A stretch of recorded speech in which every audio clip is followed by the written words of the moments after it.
Hi friends, welcome to Renna Samayal. இன்னைக்கு என்ன சமையல் பார்க்க போறோம்னா சத்தான உருளைக்கிழங்கு கீரை பொரியல் தான் பார்க்க போறோம். கீரை சாப்பிடாத குழந்தைங்களுக்கு இந்த கீரை பொரியலை செஞ்சு கொடுத்தா கேட்டு விரும்பி சாப்பிடுவாங்க. ரொம்ப எளிமையான முறையில் இந்த சத்தான கீரை பொரியலை செஞ்சிடலாம். அந்த சுவையான சத்தான உருளைக்கிழங்கு கீரை பொரியல் ரொம்ப அசத்தலா குழந்தைங்க விரும்பி சாப்பிட்ற மாதிரி எப்படி செய்யறதுன்னு வாங்க பார்த்துடலாம். கீரை பொரியல் பண்ணுறதுக்கு 2 டீஸ்பூன் எண்ணெய் சேர்த்துடலாம். எண்ணெய் சூடாகி வரட்டும். எண்ணெய் சூடாகி வந்துட்டு இதில் 1 டீஸ்பூன் கடுகு சேர்த்துடலாம். 1 டீஸ்பூன் சீரகம், அதுக்கப்புறமா பொடியாக நறுக்கின ஒரு பெரிய வெங்காயம். பெரிய வெங்காயத்தை சேர்த்துட்டு நல்லா வதக்கிடலாம். வெங்காயம் நல்லா வதங்கி வந்துருச்சு. இப்போ இதில் பொடியாக நறுக்கின ஒரு தக்காளி பழமும் கீறி வச்ச ஒரு பச்சை மிளகாவும் சேர்த்துடலாம். சேர்த்துட்டு நல்லா வதக்கிடலாம். தக்காளி நல்லா வதங்கி வரணும், அது வரைக்கும் நல்லா வதக்கிடலாம்.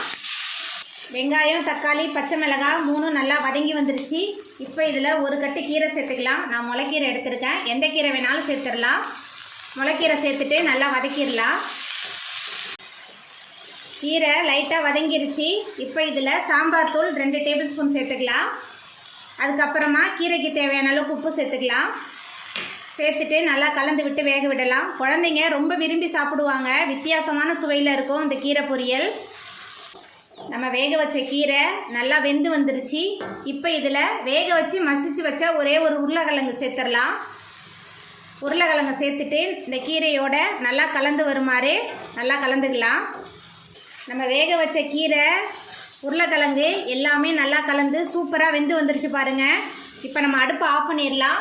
அவ்வளோதாங்க, நம்மளோட சுவையான சத்தான உருளைக்கிழங்கு கீரை பொரியல் ரொம்ப அசத்தலாக ரெடி ஆகிட்டு. நீங்களும் உங்கள் வீட்டில் உங்கள் குழந்தைங்களுக்கு இந்த கீரை பொரியலை செஞ்சு கொடுங்க. இந்த வீடியோ உங்களுக்கு பிடிச்சிருந்தா லைக் பண்ணுங்கள், ஷேர் பண்ணுங்கள், கமெண்ட் பண்ணுங்கள், சப்ஸ்கிரைப் பண்ணுங்கள். அப்படியே பக்கத்தில் உள்ள பெல் பட்டனையும் கிளிக் பண்ணிடுங்க. நன்றி.